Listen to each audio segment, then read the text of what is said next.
Hey gang, it's varsity athlete Jeremy Bodette coming to you, not live, but under exigent circumstances.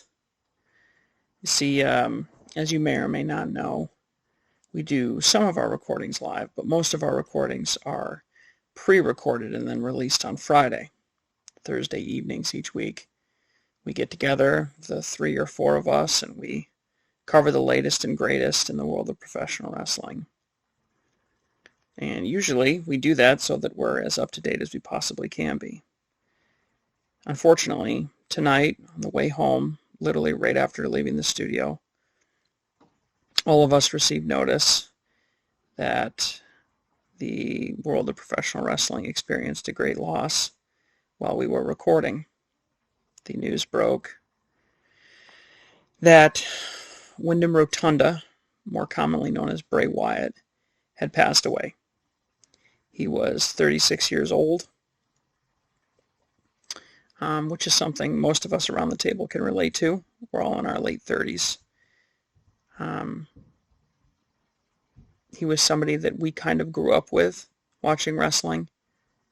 I remember he made his premiere as Husky Harris as a member of the Nexus. He was a B, C, D level guy at the beginning. And he came back with the Bray Wyatt persona in 2012, 2013, and he worked that really hard, and it got over really well. And he was just a really talented wrestler with a lot of great abilities.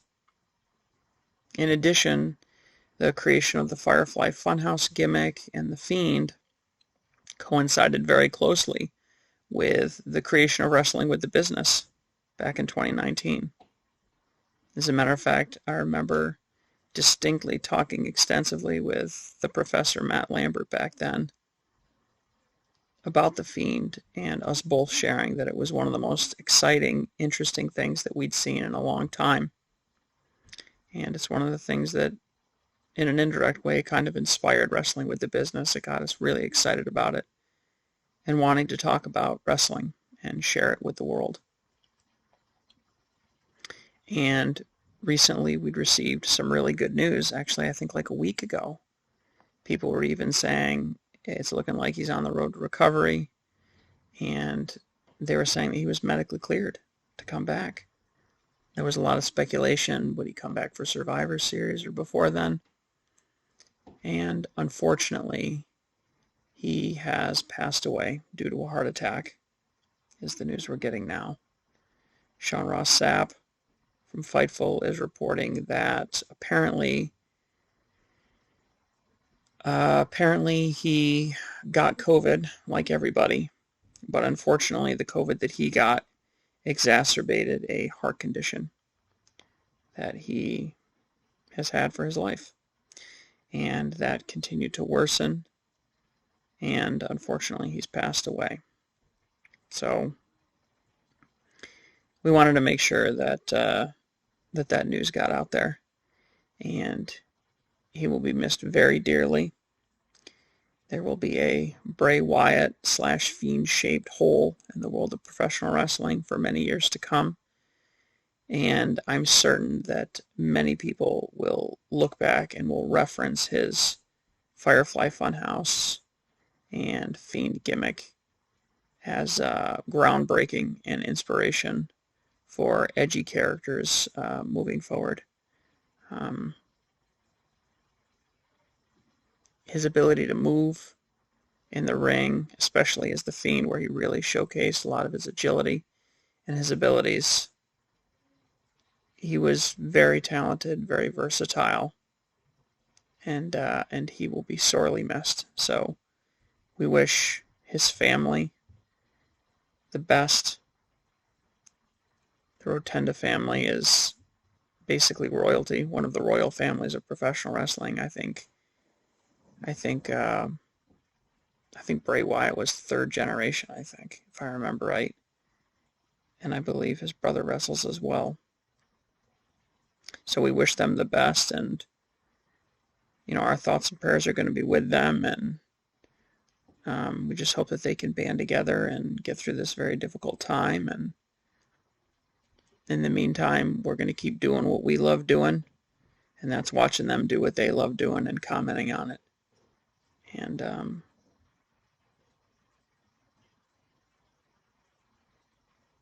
just offer them the best. Godspeed, Bray Wyatt.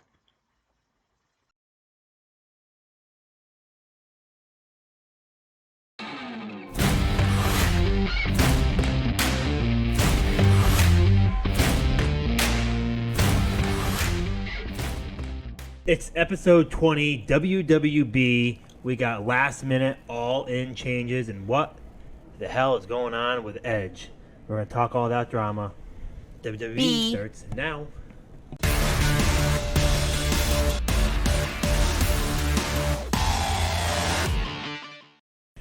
We're back. WWB. We're live. They said I said E. I don't think I said E. Steve will have to edit that out if that's what it was. You saying WWB or you saying WWE? He just says WW and then cuts out. We're live here, episode 20. Matt, Jeremy, and I. We got a lot to go over today. We're going to talk some last-minute changes and drama for All In this week.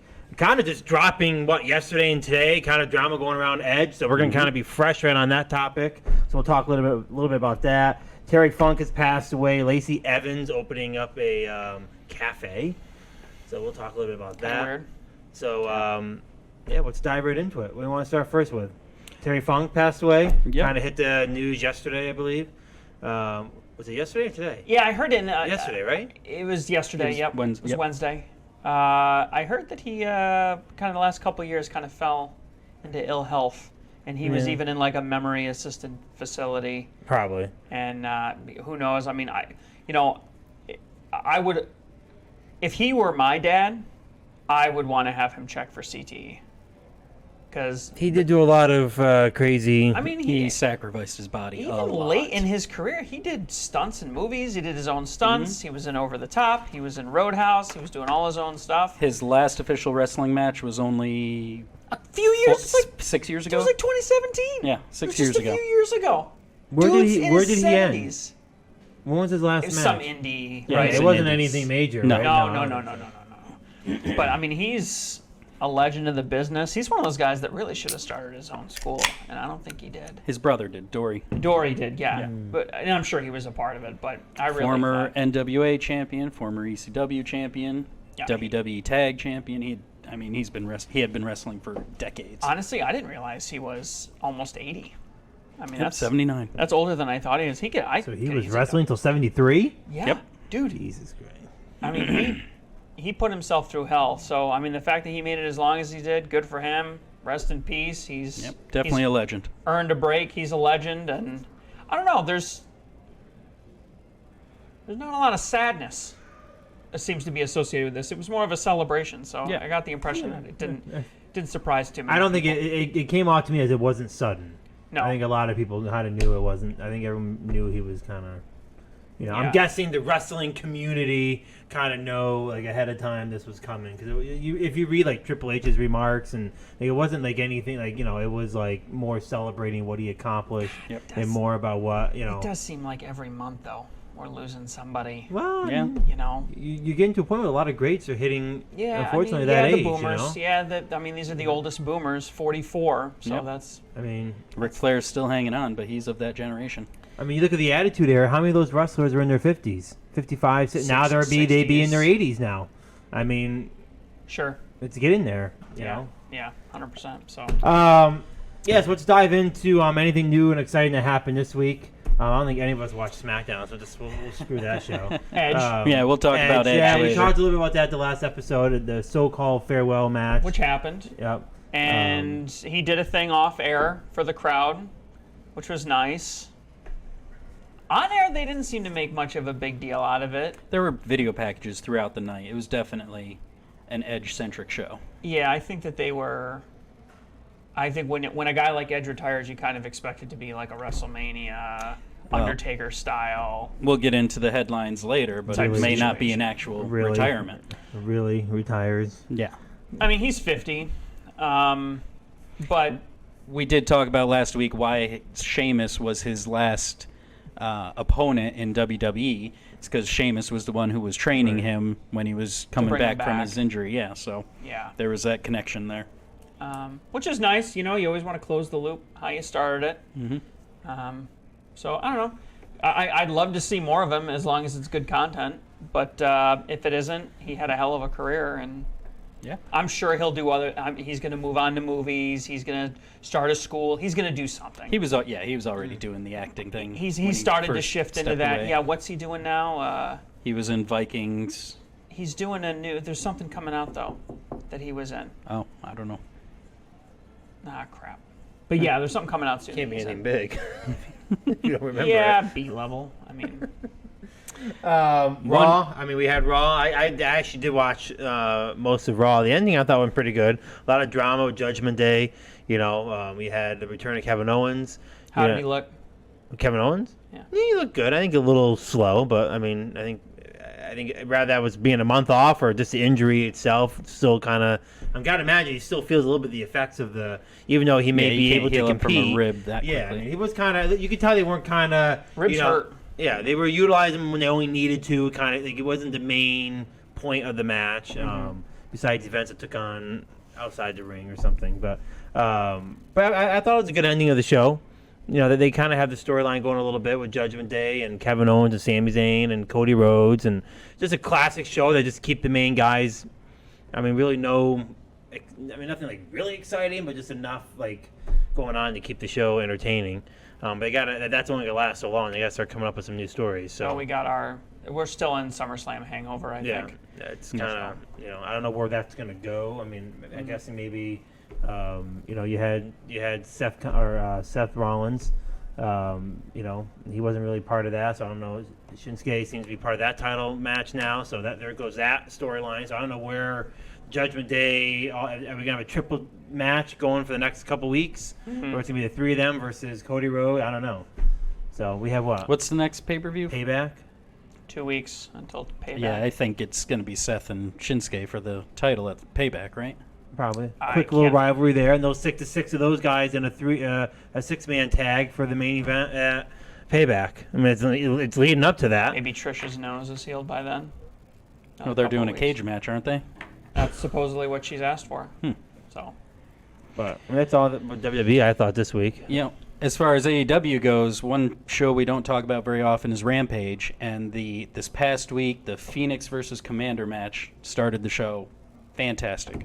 man, their curtain jerks are always exceptional. This was an exceptional luchador-style match. Y'all should have done that in Albany a few weeks ago. Right? Jeez. But yeah, that was awesome. That's probably my highlight of the week this week. See if you can find that one on YouTube. I'm sure it'll be there in a couple weeks if it's not there now. Yep. Collision was great. The only real thing of note that I took away from was the main event, Darby Allin versus Christian Cage was a good match. But man, Darby Allin took some bumps, man. He always does. 1 week out from WrestleMania, he took some stuff on the apron, some really high-risk, danger stuff a week out from the biggest show of maybe his entire life, his young 26 years or however old he is. On Dynamite this week, same thing. He had a tornado tag. He was taking all those bumps again. He was doing some stupid stuff. Yeah. Some young. Some guys are good stuff. with that. Some guys can take the bumps. If he weighs 175 pounds, he weighs 250. I mean, he probably only weighs 150, but still, I mean, Shockingly, who's I always thought was good at taking bumps is Kevin Owens, despite him coming off the energy. Sometimes the bigger the guy, they can take the fall and they can. But he's a tiny little guy. Yeah, but he can take those hits pretty good, I think. I mean, he can't. He'll pay for it later. He's just borrowing from the future. But if I'm Tony Khan, especially, listen, the rule is supposed to be bumps off the apron. Need approval in advance. Tony Khan okayed that? Tony Khan said we're a week out from the biggest show ever, our WrestleMania, and the beginning of the great AEW dynasty, our crown jewel event of the year, and 1 week out. Yeah, sure, Darby, go ahead. Do whatever you want. Mm-hmm. What's the point in having the rules if you're not going to cut back during a time like this? I mean, I don't want to have a boring show, but I don't want to lose my coffin match. This isn't the kind of thing where you just, well, of course you do just switch guys out, but We'll get into that. We'll get into that, but this isn't, I mean, it's a big match. It's a premier match. If they were WWE, it'd be one of the 5 main events. Right. So, anyways, that's all I got for that. What about Dynamite?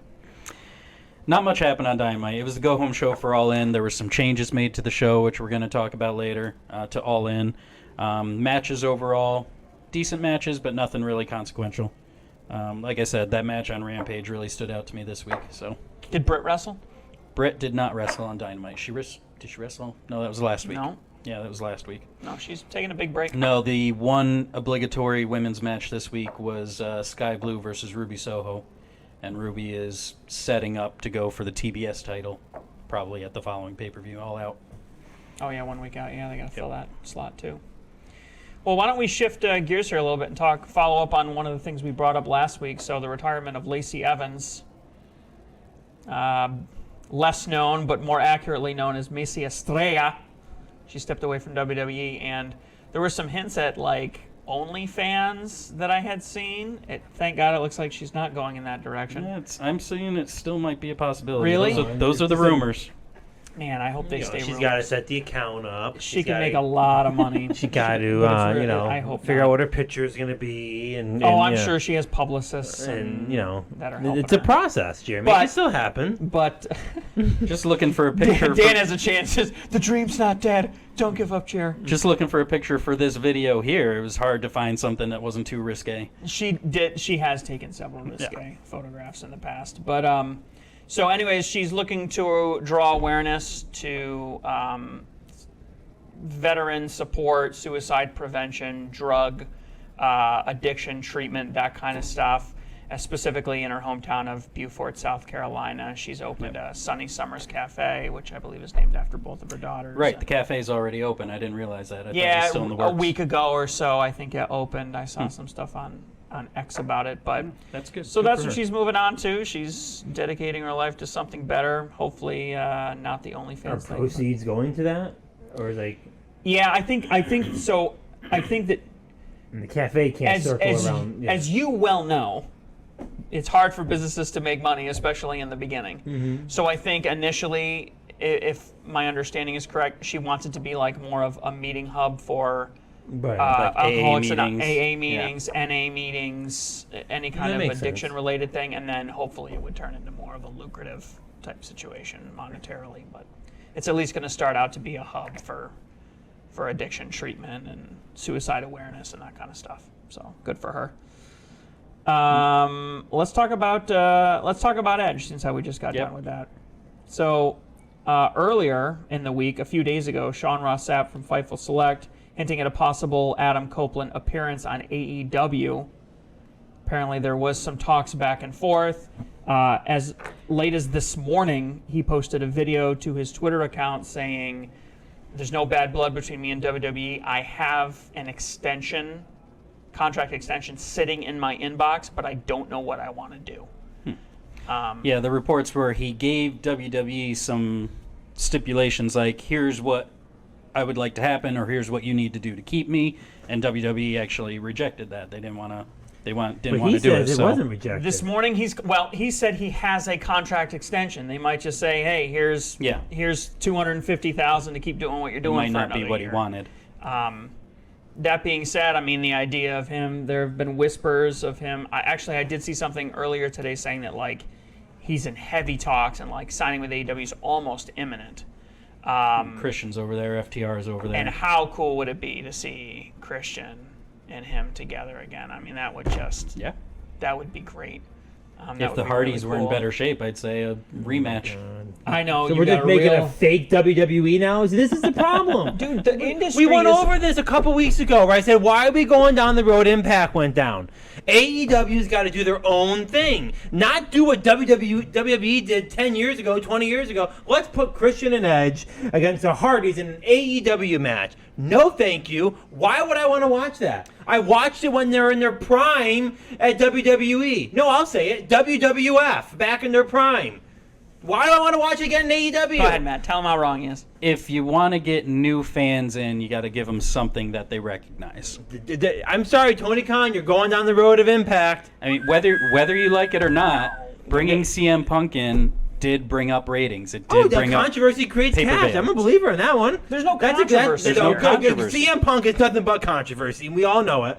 We all know We're it. not talking about him. That was your big rant last week. We're not talking about him. You're bringing You him brought up. him up. I didn't. I brought him up. Or Matt I did. just did. Matt's starting fire over here. We're talking I'm about saying- Adam Copeland. I'm saying bringing in a name like that to bring in new viewers is what they're trying to Look, do. Edge is definitely, but my whole point is, why are they going to try to set him up with? Wait. This is why.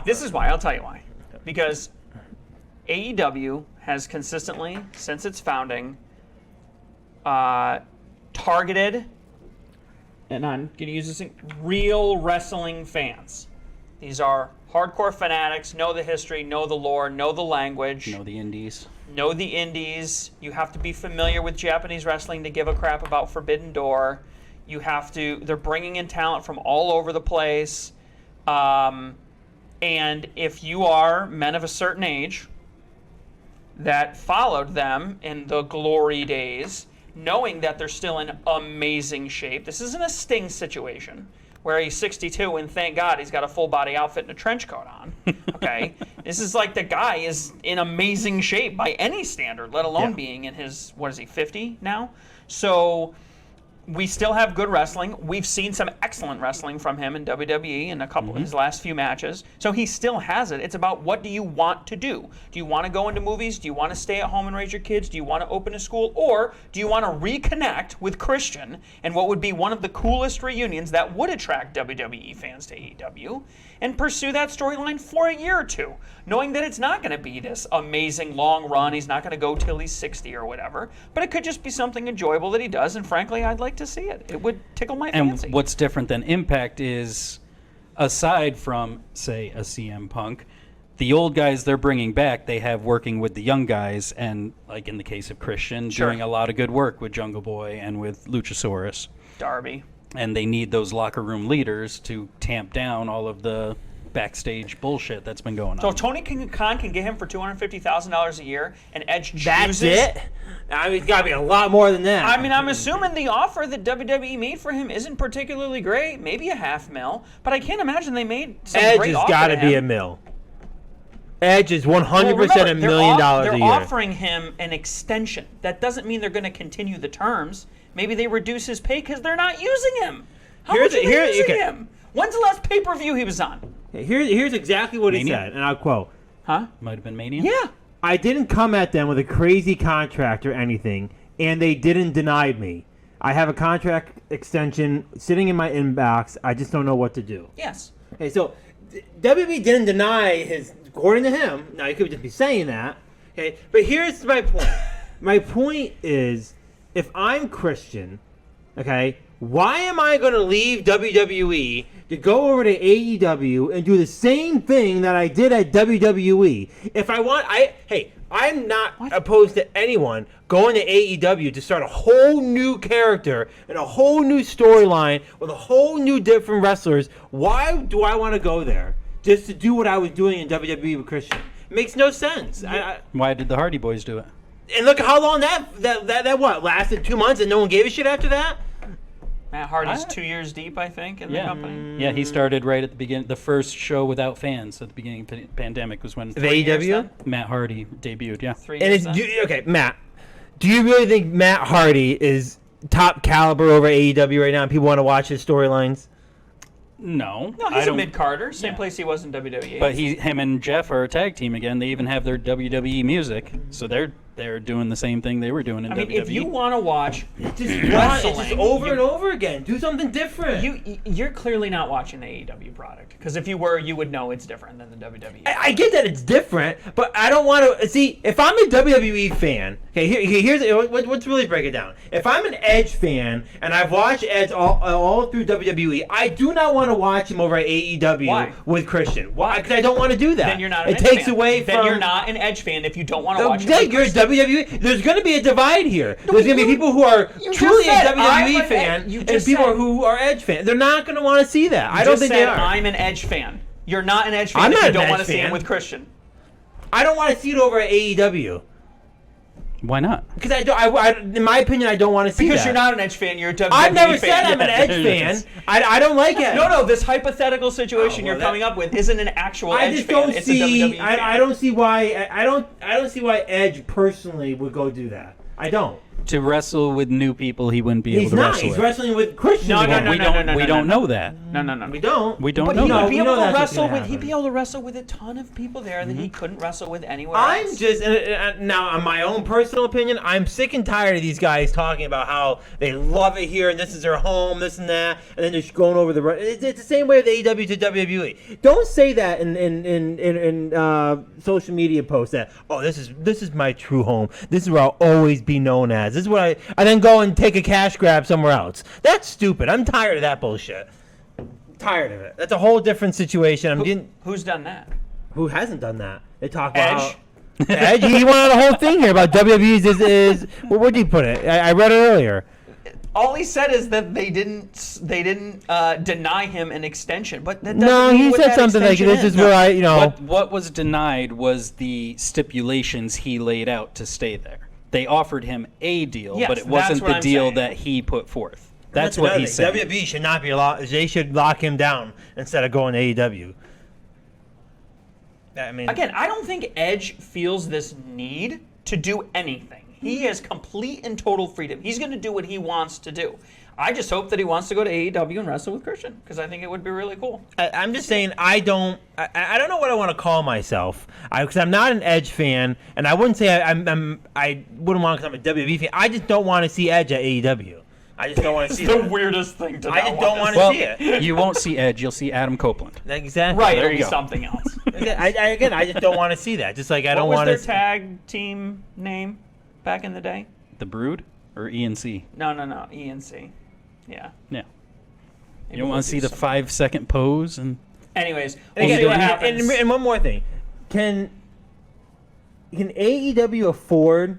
No, I don't think they can afford it. But can they afford to bring in another top star? Again, They can't control the ones they have now. Oh my God. There's too many people. Is there not too many people at AEW? There's room in the tag team division. there is a lot of people in AEW. Yes. I'm sorry, but There's- if I'm Edge, I'm not going there for the tag team titles. I want gold. Really? Dude, he's 50. He's not hungry for the top of the mountain. He's already been He's there. already in the Hall of Fame. He's I already get that. been there. They're all hungry for the belts. No, he They wants to are. do what he They wants to can do. say that. They can say all that. They all want the belts. They do. That's all what it's about. I mean, you think Big Show couldn't get a Legends contract with WWE, but he's staying with AEW because he wants to. He doesn't need to. He doesn't need the money. He wants to do it. I think AEW is crowded as it is, and to throw Edge in the mix now, it just makes it like Maybe it's just an too much excuse for going Edge on. to go, hey, I only got to Now, if they're going gonna to bring Edge on and release 10 people in exchange, well, then that makes sense. I don't think they need to because everybody mean- can wrestle on the indie circuit, or at least most of them can wrestle Yeah. on the indie It's circuit. just too much. I think it's just too much So to I add think into that's the how you formula get- over there. You get people that are really talented that are willing to only work once a month or once every 2 months because they're still able to work the indie circuit. There's no exclusivity like there is with WWE. All right, let's move on. That gravy train's gonna end at some point. There is a Those guys are gonna really start getting released. cool docu-series coming out on Netflix in a couple of weeks Yeah, I wanna called see this. Wrestlers. It's all about Ohio Valley wrestling. It goes, apparently I've been reading about it, it goes in-depth with Al Snow and the work that he's done, him ultimately having, unfortunately, to sell the promotion, and now they're trying to restart it. If you are a wrestling fan of a certain age, basically every wrestler that you can name from basically just after the Attitude Era on went through OVW. They cut were their teeth. they were a developmental program before NXT. For WWE. Unbelievably successful. Yeah. You name it, Batista, John Cena, they all went, Orton, they all went through OVW. Brock Lesnar. Lesnar, they all did time at OVW. OVW was, NXT before it was NXT. So Yep. I'm hoping it's a decent look at it. I'm hoping they do a good job, but I'm really excited for that Oh, one. you got So an Edge over there? No, I got my little Al Snow. Oh, Al Snow. Nice. Maybe that's the kind of thing that And the Job Squad gear. I haven't brought up Al Snow's name in a long time. I haven't heard that one. What does everybody want? man, he looks He looks almost the same as he does now, too. Just shorter. I don't think hair. he's changed much. Just shorter. He's just gotten more wrinkles. That's about it. And he's still wearing the jean shorts. Yeah. But let me tell you something. He is for all his looks and stuff, he is very knowledgeable about ring psychology. He knows how to tell a hell of a story. He is really a tactician. And a real You go back artist. and watch those early seasons of Tough Enough when he was the head trainer. Man, he knows his Oh shit. my God, He's so he smart. is. Yeah, he is He's so definitely a what's the word? Undervalued, underappreciated, That's it. Thank you. underdog, Could not think of the word. Underwood. Yeah, he's great. So looking forward to it. Maybe it's the kind of thing we can review on FCA Yes, another time. that'd Let be us know good. below if you'd like us to. Progress Wrestling, which is a UK-based indie promotion, this is getting a little business-esque here, is securing funding from the International Exchange of North America, which basically is going to allow them to financially expand into North America. This is going to allow for another large independent promotion, which has a lot of steam in England. They get some really big names, some really great shows. They're looking to expand into Mexico, United States, and mostly Canada. So this is going to allow them to do that. Should make for some better wrestling. In addition, they've already set up what they call Demand Progress Plus, which is basically their streaming service, Yep. whatever. Dug into their cash. This is going to help backstop that investment. So again, more access to independent wrestling. It's never been a better time to be a wrestling This fan was than today. this was one of the promotions that survived WWE gutting the indie scene in the UK.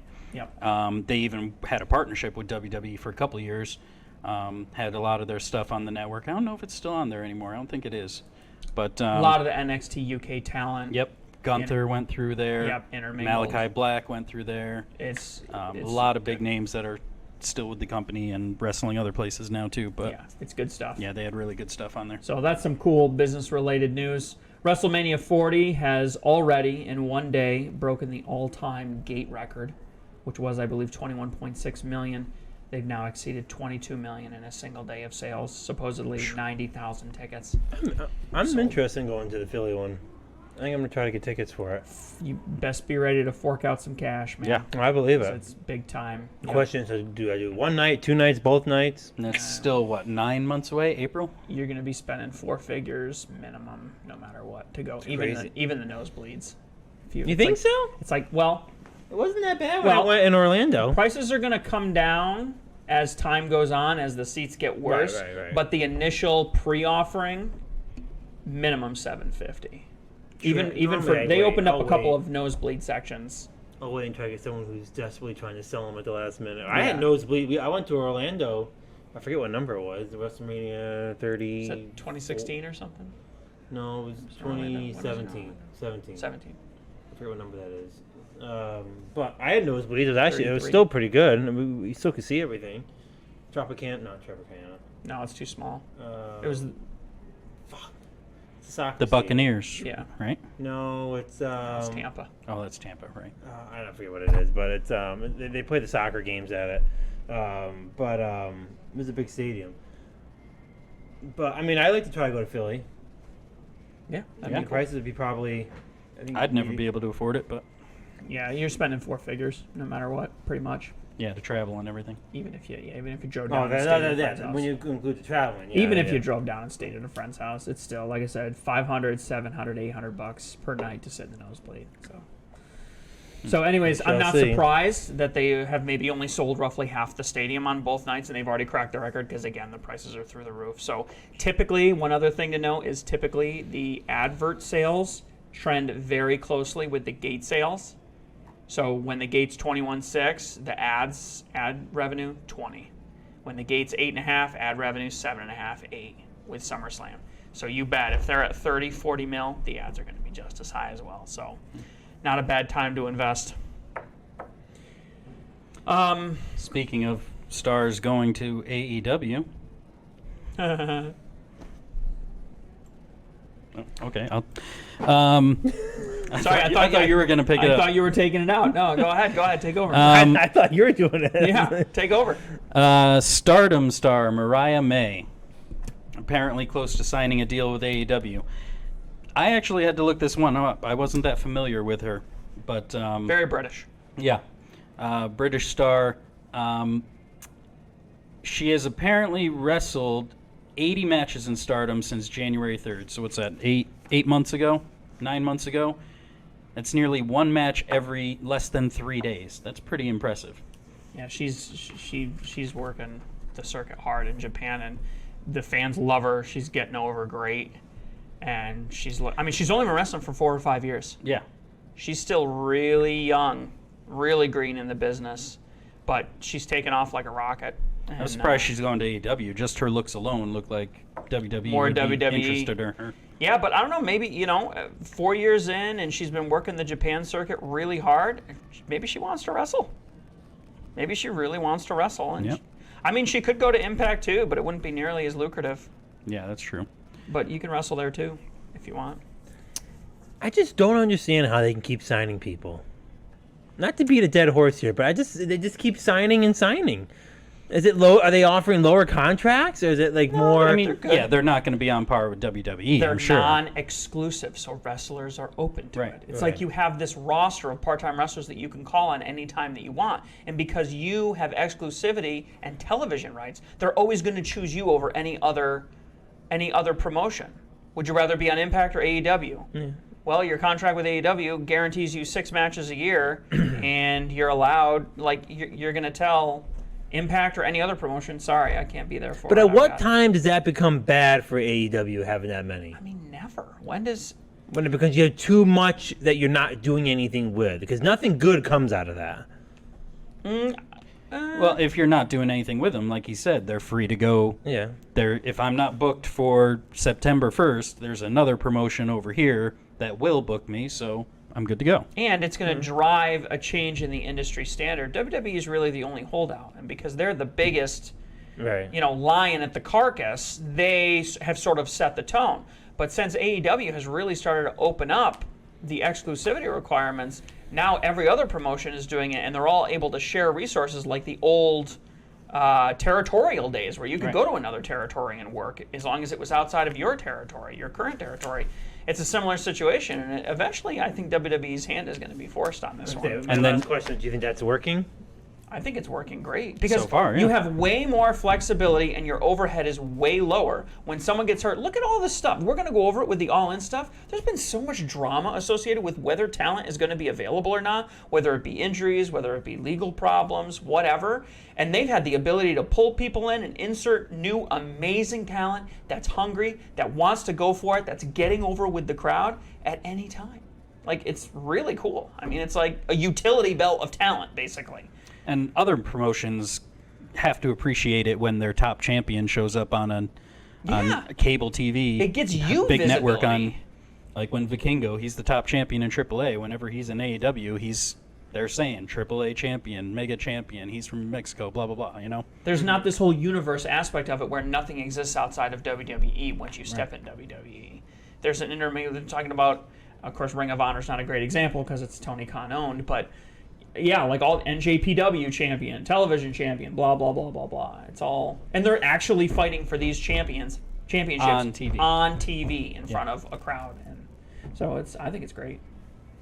John Cena's going to make a comeback. Supposedly he's going to appear on the September 1st SmackDown. And he's going to India to be at the Superstar Spectacle. Nobody will be able to see him, though. One other note associated with that, I know I made quite a while ago, I made some pretty bold predictions on the Tag Team Championships relative to their trip to India. It looks like the tag titles are going to be up for grabs against Indus Sher in India. Are they going to change hands? It's not televised. Probably not. Is or my they'll instinct. change and then change back. Yeah, or they'll just do it for the house show, or maybe they'll win it at the beginning of the show and then lose it at the end, or something funny like that. But which I still will take full credit for if they do that. But John Cena still kind of being a part. I mean, he was at WrestleMania. Now he's going to India 6 months later. Kind of interesting to see that he's still kind of keeping himself involved, even though they really don't need him. And would these appearances have happened if there wasn't a actor strike? Maybe. That's a good question. I don't know how. I'm sure he has contractual obligations to Vince that take precedent over any contract obligation he has. Like, I'm sure Vince owns him. Vince owns him for forever. John Cena? Yeah, and he's admitted that openly, and he's happy. He thinks it's totally fair and okay that Vince made him into the man that he is today, and Vince is owed something for that. So that's fine for him, but I wouldn't be surprised at all if it's like, oh, you want John Cena to be in your comedy or whatever the type of stuff he's doing now. Okay, great. You can't put any limitations on his physical. His ability to speak isn't going to be affected by a broken whatever. So, And they use him more for promotional stuff, I feel like. It's weird because they don't really need him. WWE doesn't really need him anymore. It's that icing on the cake. Maybe, yeah. Or you bring him in for a special. Oh, we're going to Saudi Arabia. We're going to India. Exactly. We're going to Mexico or wherever we want. Or one night, if there's something that happens, they need some star power for a night. Like, what was it? The last show last year? Money in the Bank. No. What was it? SmackDown or Raw last year? It was the last show of the year, and he showed up. Yeah, because he hadn't wrestled at all last year. Yeah, it was on SmackDown. It was with Kevin Owens. He teamed up with Kevin Owens. I remember reviewing the contracts, like, oh, holy crap, I need one more for the year. And it was like, he hadn't wrestled a single match at all that year, and he wanted to keep that, I wrestled a match every year for his entire career, yeah. And even that, he barely did anything. Kevin Owens handled most of the match, but I think they just bring him in when they need to bring him in. I mean, he has that, power and that stardom to do that. It doesn't seem like they're being particularly strategic, I guess, is the only comment that I would make. They don't seem to be very strategic. This one is maybe a little bit more strategic. The use of him as the curtain jerk at WrestleMania doesn't seem very strategic to me at all. Putting him up against Grayson Waller. But I was going to say Austin Theory for the championship at WrestleMania. That's right. That was WrestleMania, yeah. Putting him up against WrestleMania, but he did wrestle Grayson Waller, I think, subsequently. It doesn't seem he's not there enough to get the new guys over. So while they might say, "Oh, Austin Theory, we gave you a chance. We put you in WrestleMania with John Cena," it's like John isn't around. He doesn't get me over anymore. So if you want to get me over, you got to put me with somebody else. I think it makes more sense he's doing the show in India, though. They know him way better than some of the current talent. I have several at my day job. I have several colleagues from India, and they are always bringing up Cena, Batista, all those guys. Yeah. So, yeah, that's how it is. We already talked about Kevin Owens making a return after the broken ribs. It appears he's right back into it. That's the other thing. So, the Superstar Spectacle is on the 8th of September. The India show, yeah. But they're doing a show. They're doing a, premium live event, Payback, on September 2nd. So now that I'm thinking about it out loud here in front of everybody, they drop the titles to Indu Sheer at Payback. And then win them back in India? They go to India, and then they win them back Monday night. Saturday, That's really out of nowhere, because Indu Sheer hasn't been on TV since we were at the live show in Albany in the summer. Yeah. Was that Memorial Day? Are you living on some kind of hope that they lose the belts to them and get it? No, if you want, well, it's why they gave Jinder Mahal the championship all those years ago. I have to. But they haven't even been on TV. But then again, WWE does that, where they'll be gone for 6 months to show up on the titles. So it is what it is. The problem is there are so many cool, good, interesting things they could do, and I have to turn my good writer brain off when I'm thinking about this, and I have to think, what's going to make the most money? And if you think Indu Sheer is going to walk in there holding the tag title belts, that's going to put butts in seats in India. Do they need that, though? Probably already sold out. I don't know. I would have to look up what the Superstar Spectacle ticket sales are. Well, I don't know if you know, but there's a lot of people in India that they can bring in the door. I believe it. And with shows like that, when they're only there once a year or twice a year, they probably can fill up relatively quickly. I think it's been a few years. It's been since before the pandemic. They haven't been going to one show a year? I thought they were doing one show a year. No, 2017 was the last time. Oh, really? Well, then it's probably already sold out. And that was probably when Jinder Mahal won the title. So I don't think they really need help, would be my assumption. Yeah. They don't like to give the hometown crowd they don't want the hometown people to win in the U.S., but when they're out of the country, they tend to. Yeah. This is tend to push that. This is right out of the gate. I'm literally just looking this up right now because I wanted to see what the ticket sales were. And here's an article from August 11th, stating that they're actually having troubles with ticket sales in India. There you go. WWE Superstar Spectacle 23 has been confirmed to go down at the Baleonji Indoor Stadium on September 8th, which is a Friday night. The indoor stadium has a capacity of only about 5,000 people, which is obviously not very much compared. What? Aren't they normally huge where they go? Event organizers don't have to worry about gates because sponsors take care of it to carry the cost. But in the case of WWE, the tactic is different, as they have to charge for tickets while also holding paid shows. Superstar Spectacle will be an event to be paid for by Sony, the broadcast network of WWE programming in India, but WWE is still charging for the 5,000 seats they have for the event. The number is limited to make the show a quick sellout. WWE has never done this, and that's why, even with all their popularity, their live attendance has never been what people think it would be. If they do the usual TV setup, you're really talking closer to 3,500 there. During WWE's visit to India in 2017, they drew an audience of 9,000 fans in New Delhi. The main event saw Triple H defeating Jinder Mahal, who is busy with the event's promotion throughout the year. So, yeah, it could be a situation where they walk sold in. out huge stadiums and they went over there. That's what they want you to think. Yeah, that really they're just going over there so that the broadcaster will basically pay them to do a local show so they can drive up their TV numbers. Is really what it comes down to. So, I think there's still a good chance my prediction or some slight variation of it could come true. All right. Before we get into our main talking point of All In, which is this Sunday, we skipped over the ratings. Let's go over those real quick for this past week. SmackDown, down slightly from last week, 2.094. They only last like 3,000 viewers, so not too much. Rampage was up 416, up from 398. Collision was also up a little bit, 482. Raw was down 1.591 million. It's a lot for them. And NXT was up a bit, 720,000, and Dynamite was down slightly, 870,000. Pretty much level. So, yeah, nothing too major.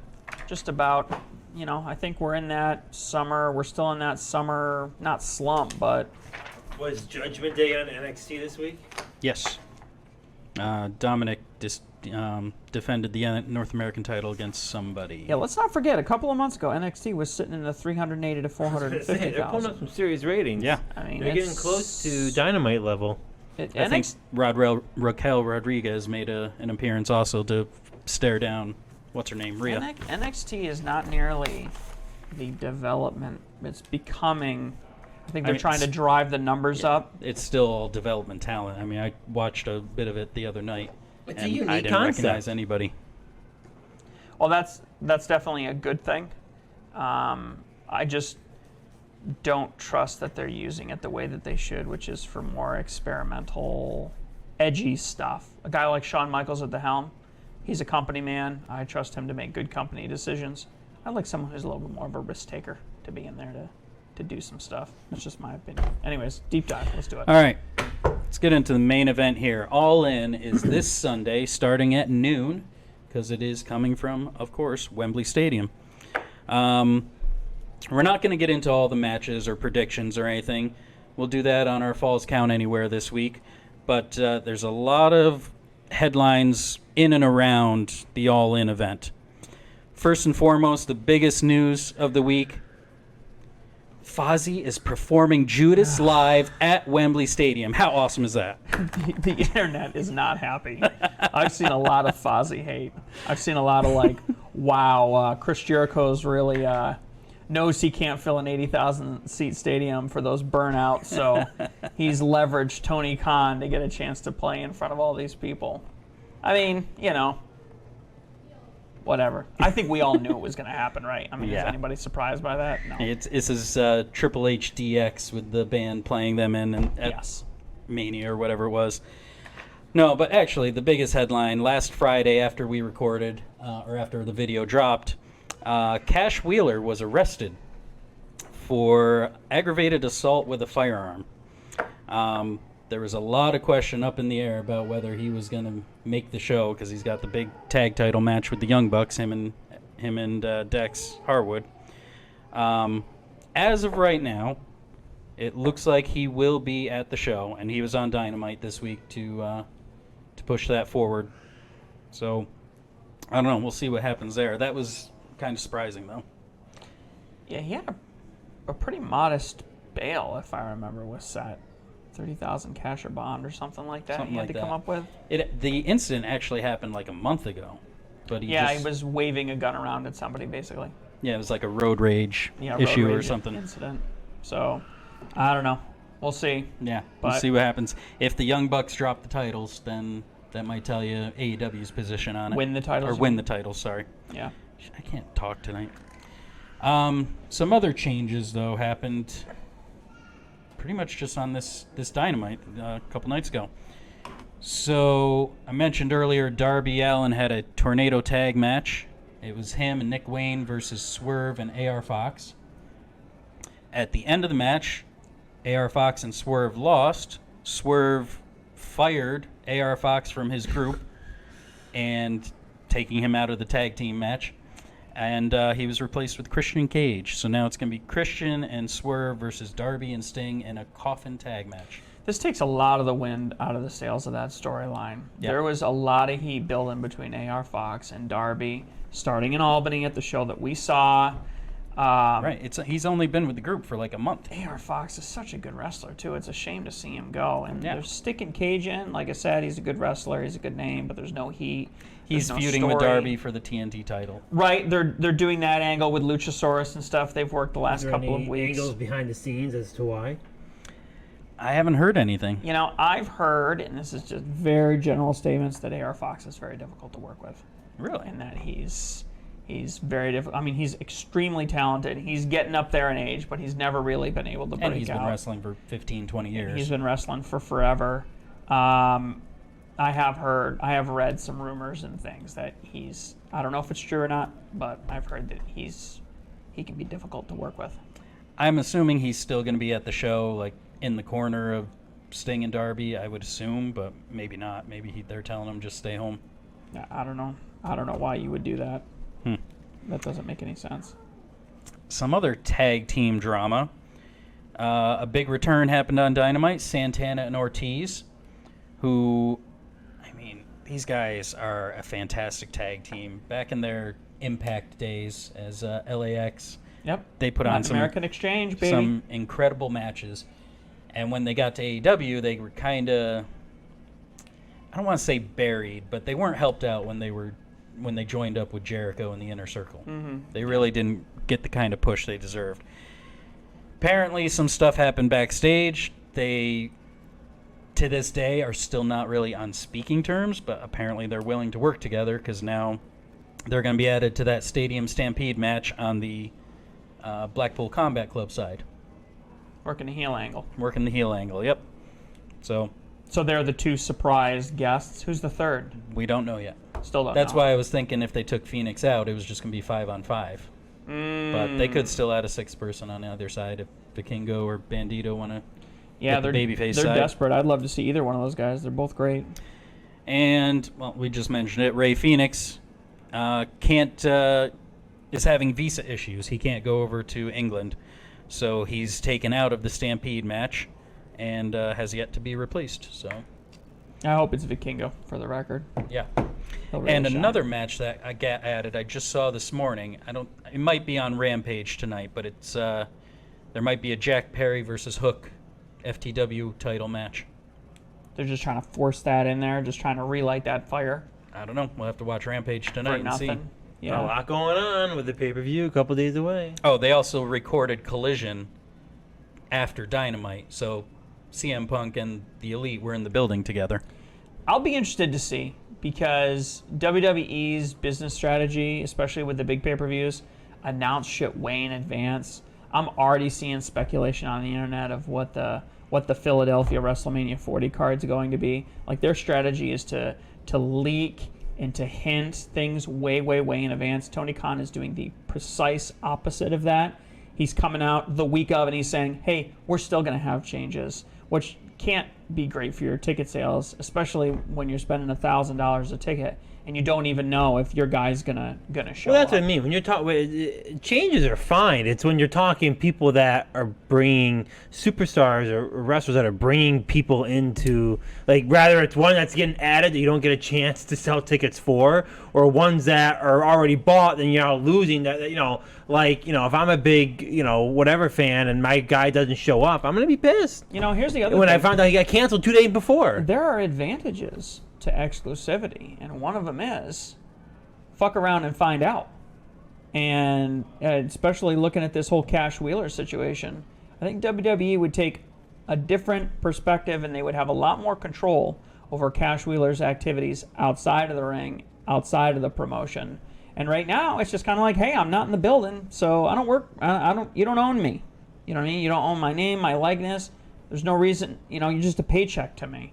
And so, if I fly off the handle, go into a road rage, and start waving a gun at somebody in South Florida, or wherever They're it still was. expecting him to wrestle. Oh, expectation. The judge apparently released him. He's not a flight risk, even though he literally has a prearrangement. They took all of the firearms he owned, but he still has his passport. He's still able to travel. So, as of today. That's a company thing. Well, I guess the you only gotta point I'm look trying at to make is you see a lot less of this kind of riff-raff crap in WWE. You see a lot less of this. And that's one of the reasons probably why they released Jeff Hardy, even though he was a hell of a draw, was, listen, dude, you're way too hot to touch. You're freaking nuclear. We don't want to have anything to do with the you. atmospheres are definitely different, too. I mean, Yeah. WWE, they cater to, they want the younger demographic. I mean, just look at their PG, whatever. I mean, Well, you gotta yeah. look at all that. I mean, if they're PG, they're not going to allow the guy that gets charged like that to be on their team. They're just not even in their company. That's why you look at like Jeff Hardy. They gone. And I'm surprised they didn't do anything with Usos when that stuff happened. But with all their DWIs and shit that they've had, Well, and that stuff I mean, seems to be a lot quieter because they have a little more. Right. I think they have a little more influence on the industry, the market, the publishing. So yeah, it still gets reported, but maybe Sports Illustrated doesn't do a story on it. I mean, I'm sorry. I can if I'm a company, I can see letting 1 or 2, but at this point, it hasn't been like 3 or 4 with the Usos. Or which one is it? Jimmy that's been Oh, yeah. No, it's Jay. Jay. That's reportedly, or rumored, or whatever, why he quit WWE was He because can't they go. were doing a Canada tour and he couldn't leave the country. I mean, they're kind of going against their own standards, right? Leaving him. I mean, at this point, it's got to be at least 3 times. So I mean, if you're gonna look at a company standard, And what's at your this standard? point, it's been at least a year, if not more, since his last incident. I as mean, far I'm as sorry, I know. but aggravated assault with a firearm is a little bit different than a DWI. But Yeah, nonetheless. 100%.